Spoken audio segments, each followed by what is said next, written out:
Hello YouTube and welcome to my channel. Have you ever wondered how some people on the left could say things like this with a straight face? Have you ever felt like they must be making it up as they go along? How can they say it's objectively true that objective truth is a white construct? Isn't that self-contradictory? What if I told you that statements like this are actually the result of a long intellectual tradition, and investigating the history of that tradition will help us understand why leftists think the way they do? The idea for this video started when I showed these charts to a few friends, and I defined the central tenet of leftism that distinguishes people on the left from people on the right is that virtue and prosperity are in conflict with each other. This naturally brought up the question, what are left-wing virtues? What are those aspects of human existence that leftists try to perfect? What does it mean to be a morally excellent human being to someone on the political left? The idea for this video was further developed by watching 1791L's video, Why Russell Brand Gets Everything Wrong, which I will be referencing here. After thinking about it for a while, I realized that a central and perhaps foundational left-wing virtue is knowledge. For the left, to be a good person means being an informed person, to be an enlightened, literate, and broad-minded person. Now, some of you might find yourselves disagreeing vigorously with this statement. After all, the left has, on a whole, given up on objective truth on any observable level. The very article at the beginning of this video called Objective Truth a Tool of White Supremacy. Without a belief in objective truth, how could someone hold knowledge as a virtue? This is true, but look at the facts on the ground. The left seem to far more value university educations than conservatives. They are willing to spend exorbitant amounts of money on university degrees, foreign travel, and programs like NPR to broaden their minds. We might agree or disagree with them that these things actually make one more educated, but we can't deny that they believe they do. What does the left stereotype conservatives as? They decry conservatives as undereducated, as unreasonable, and treat them with pity at best and scorn at worst because of their perceived undereducation. So whether or not the left are more educated than conservatives, it's clear that the left consider education either morally good in itself or necessary to attain moral goodness. Having established that, the next question to be considered seems to be, what qualifies as knowledge for the left? Because clearly it's something very different than what is considered knowledge to the right. A good example of this is found in 1791L's analysis of the Russell Brand-Sam Harris discussion about Islam. But the metric by which we evaluate them is a distinct metric drawn from another narrative, and we might say, oh bloody hell, women dressing like that or whatever. We can't. I don't think we're in a position to make those kind of decisions. Of course we are. Of course we are. You don't think you're in a position? Why do you think that their narrative should adhere to our template? When Harris rightly says that is a postmodern, culturally relativist outlook, Brand immediately denies being a postmodernist. But he takes this kind of postmodernism to a comical extreme when Harris asks him a very simple question. Would it be a good idea to send his daughters to live beneath the Taliban? Brand's reaction is one that is a total slap in the face of observable reality. He can't answer because he comes from a Western culture, he believes. And if you come from a different cultural context, you aren't in a position to criticize the morality of another culture. What 1791L frames in ethical terms could also be said in epistemological terms.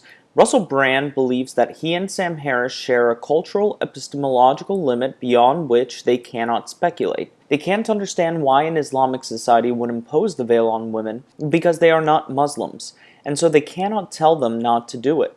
Brand believes in the intellectual superiority of his position because he recognizes that limitation, whereas Harris doesn't. One could say that Russell Brand is trying to portray himself as a Socratic figure. Brand believes he knows more than Harris because Brand knows that he doesn't understand Muslim culture, whereas Brand believes Harris believes he does. Brand's moral and epistemic superiority over Harris, according to Brand, is that Brand knows what he doesn't know.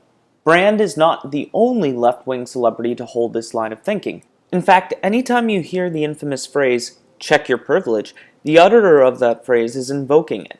To check one's privilege is basically to understand that one's own identity prevents one from understanding a particular issue from a particular point of view. Underlying this perspective is an understanding of the human person as fundamentally limited in our ability to access knowledge about reality. Where does this understanding come from? For that, we need to travel to 18th century Germany, where the philosopher Immanuel Kant published the Critique of Pure Reason.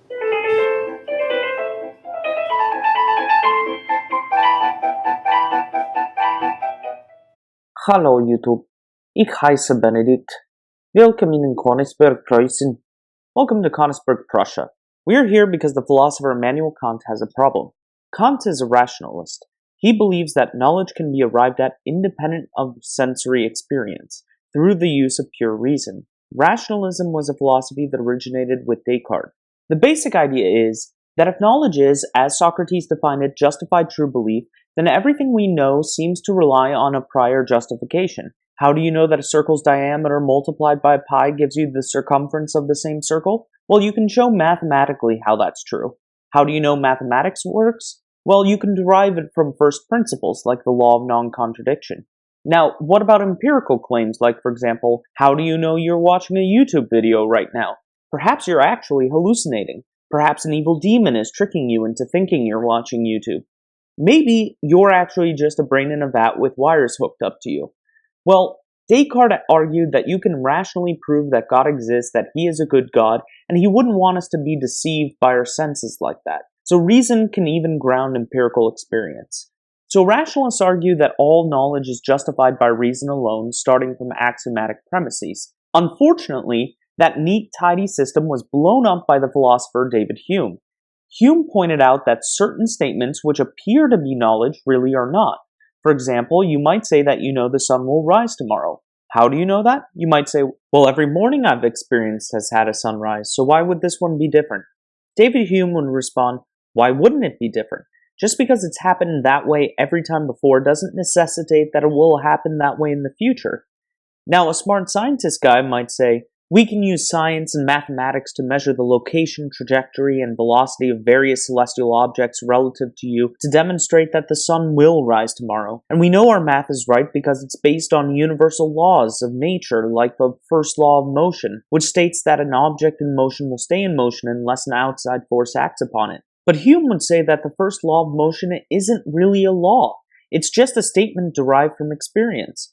All you can show is that no object in motion that we've seen before has not stayed in motion without an outside force acting upon it. If one did so tomorrow, what would you do? Say it violated the law? No, you would say, shoot, we have to change the law. So questions of future contingency, as well as a variety of other fields, seem to be unknowable. That is, we can't have a justified true belief about them because we can't justify our beliefs based on experience. This posed a significant problem for Kant.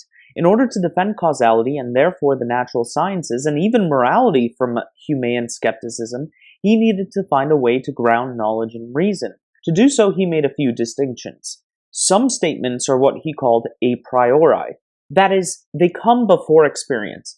For example, the law of non-contradiction. We know that nothing can be both true and false at the same time. We don't have to experience anything to know that. We don't have to find examples in nature. We just know it. Others are a posteriori. We only know them after experience. Dogs are furry. We actually have to see a dog to know that they are furry. So the a priori, a posteriori distinction is one distinction. The other is between analytic and synthetic statements. Analytic statements are statements where the predicate is contained in the subject. For example, bald people don't have hair is an analytic statement. If you know what being bald is, you don't need to be told that bald people don't have hair, because that's what it means to be bald. Thus, the predicate don't have hair is contained in the subject, bald people.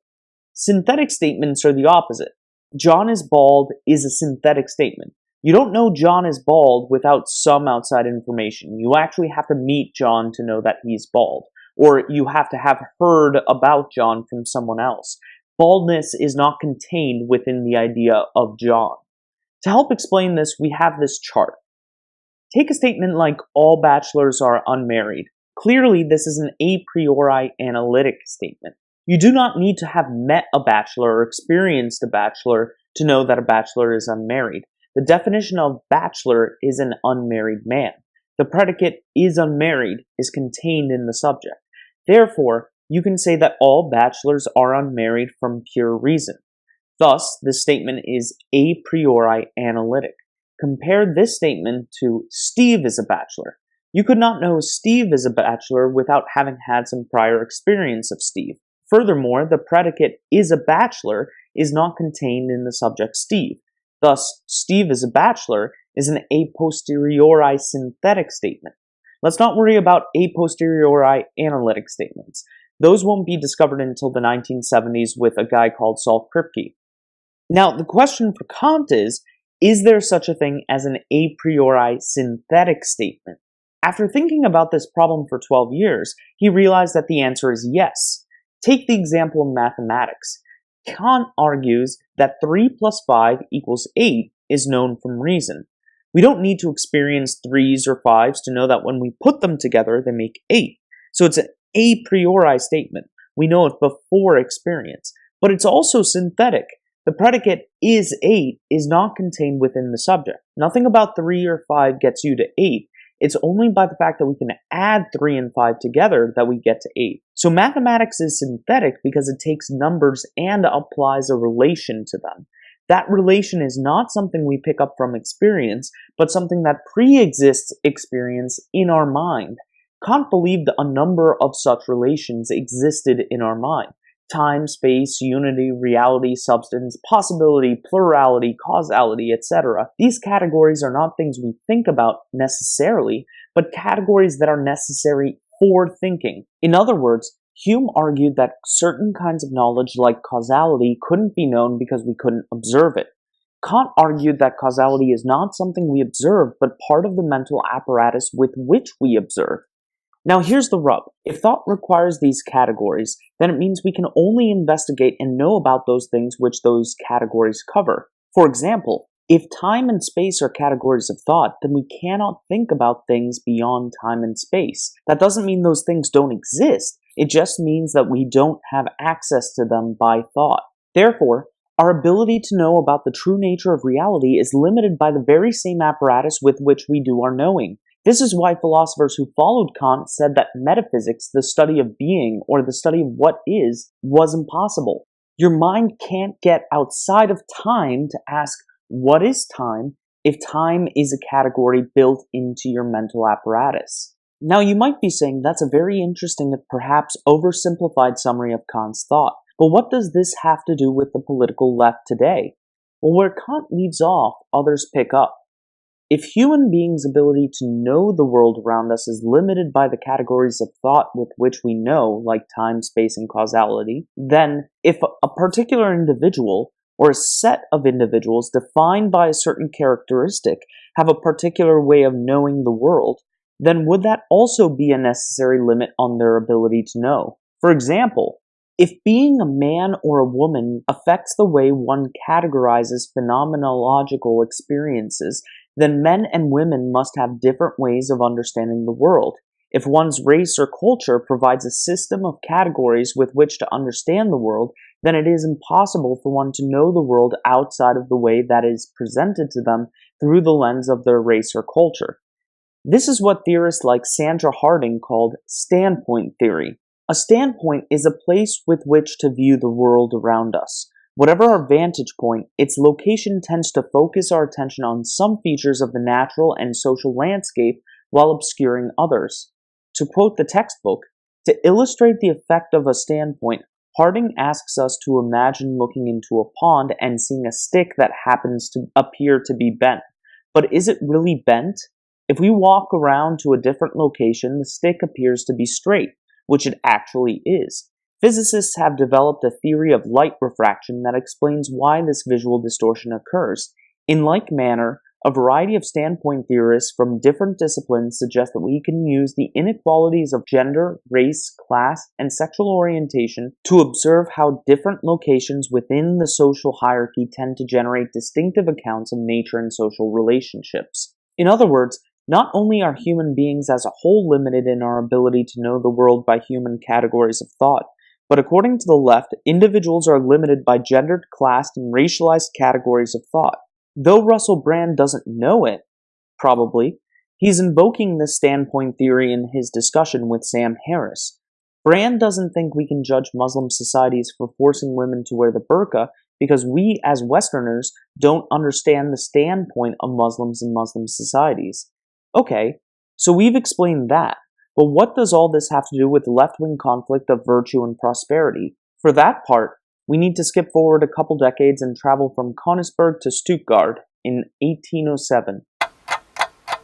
Stuttgart is the home of Georg Wilhelm Friedrich Hegel. Hegel has just published his groundbreaking work, The Phenomenology of the Spirit. The entirety of the work is outside the scope of our discussion, but we do want to talk about a section called the Master-Slave Dialectic. I'm of course going to simplify things as much as possible. Hegel discusses how self-consciousness develops in an individual by contact with another consciousness. Essentially, before interacting with the world, a person knows how to think of themselves as a subject, but not as an object. Eventually, two people meet. The consciousness of each person reflects the consciousness of the other, and their consciousness of each other. It's like two mirrors facing each other, reflecting each other into eternity. This sense of being reflected in another is uncomfortable for the two individuals because they recognize the other person is essentially like them, and they want to establish their own independent identity. So they fight. Ultimately, one dominates the other and they become master and slave. One would think it's better to be the master than the slave, and at first it is. The slave becomes a mirror reflecting the master can now look into the servant and see himself. But in his servitude, the slave develops an identity in his being objectified by the master. The master loses his independence in his dependency on the slave. Meanwhile, the slave grows stronger and more skilled in serving the master. The slave is gradually being transformed into a truly independent consciousness. And at a certain point, the slave is able to throw off the shackles of slavery when he realizes he doesn't need the master to validate his existence. The master needs him. Hegel uses this parable to propose his theory of dialectical analysis. Essentially, the thesis of human being as subject meets its antithesis, human being as object, and after a struggle emerges as a synthesis, human being as both subject and object. Now, the merits and implications of this theory are interesting in their own right, but more important for our purposes is understanding how Hegel's dialectical analysis opened the door for dialectical materialism. So let's travel to 1860s London and meet Karl Marx. Karl Marx was born in Germany, but he moved to London in the 1840s. Distraught at the condition of factory workers, he decided to write a book on politics and economics. Actually, several. But the one we're going to talk about is Das Kapital. In the preface of the book, Marx argues that Hegel had the right idea. His dialectical analysis is correct, but he screws up in focusing on ideas, abstract concepts, and the human mind. Hegel's dialectic, Marx says, inappropriately concerns the process of the human brain. It focuses on ideas. Marx, on the contrary, believed that dialectics should deal not with the mental world, but with the material world, the world of production and other economic activity. For Marx, dialectics is not a formula for generating predetermined outcomes, but is a method of empirical study of social processes in terms of interrelations, development, and transformation. Marx argued that the master-slave parable should actually focus on the condition of the worker. The fight that led to the master-slave relationship was actually about class warfare. The capitalists profit off the workers because they have the power, but in working for the capitalist, the workers develop the skills necessary to work for themselves. Once the conditions are right, i.e. a large enough disparity of wealth between the classes, sufficient class consciousness, and an educated enough working class, the workers will revolt and establish communism. The workers could be said to have a double standpoint. They know the standpoint of the workers from their own role, but they also know the standpoint of the capitalists because it was forced upon them through their oppression. This gives them a level of knowledge that the capitalists, who only know the standpoint of the capitalists, can't access. The workers have epistemic privilege because of their oppression. To quote the Stanford Encyclopedia of Philosophy, oppression gives them an objective interest in the truth about whose interests are served by the capitalist system. Centrality gives them experiential access to the fundamental relations of capitalist production. Because under capitalism, the standing of all other classes is defined in relation to them. In coming to know themselves and their class position, workers come to know their society as a totality. Fast forward a few decades and we have feminists who take this Marxist analysis and apply it to the condition of women. According to Marxist feminists such as Hartsock, women are central to the system of reproduction, of caring for children and running the household. Because women are in charge of tending the needs of everyone else, they are in a better position than men to see how the patriarchy, like capitalism and Marxist analysis, fails to meet the people's needs.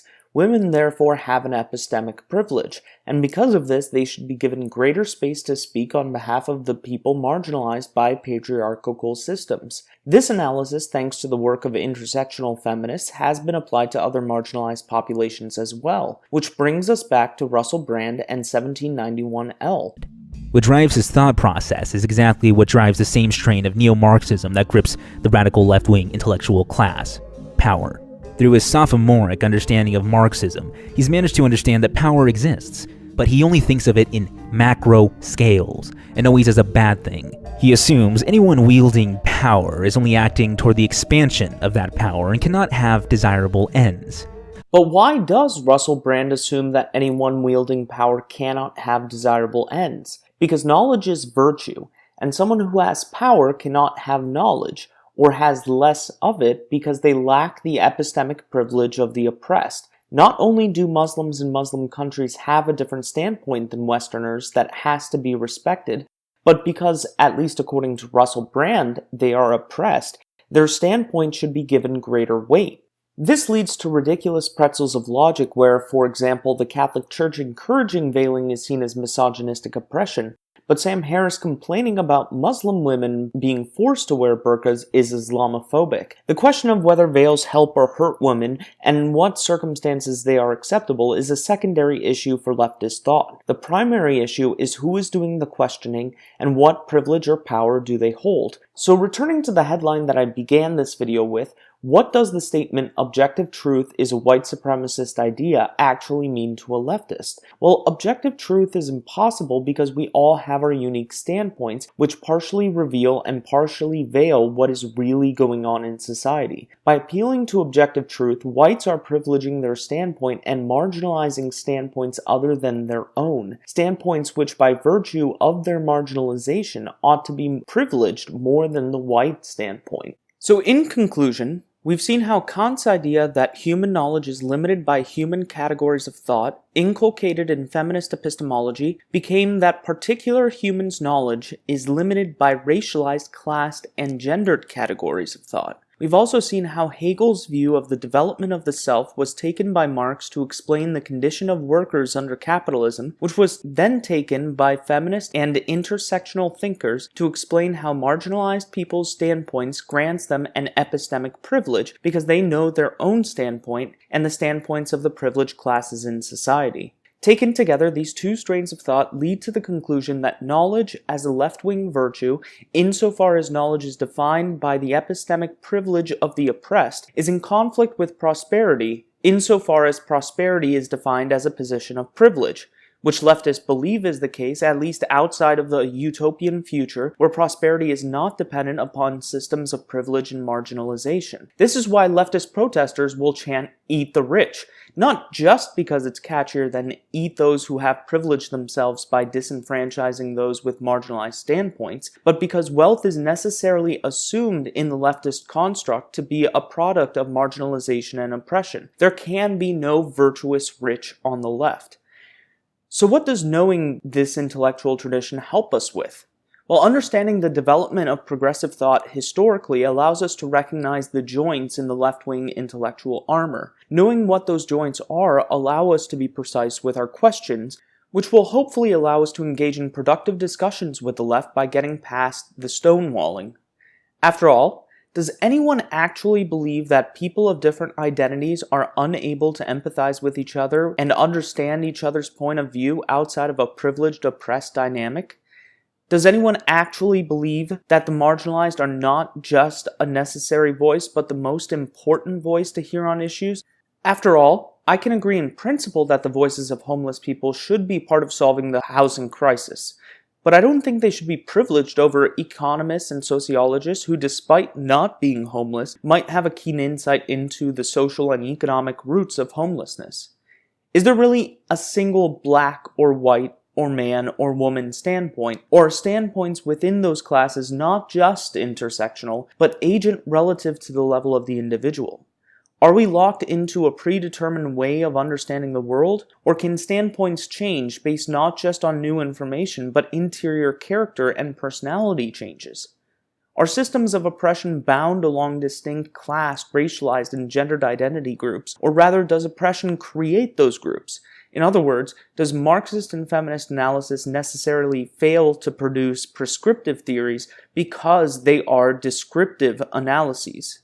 These and questions like these cut to the core of leftist epistemology and the roots of the progressive project. I would be interested in hearing left-wing responses to these questions and will go further in depth in later videos. In the meantime, if you enjoyed this video and would like to see more, please hit like and subscribe. If you would like to participate in conversations surrounding these and other issues, consider donating on Patreon and joining my Discord. Links are in the description. Until next time, I'm Benedict XVII. Go with God.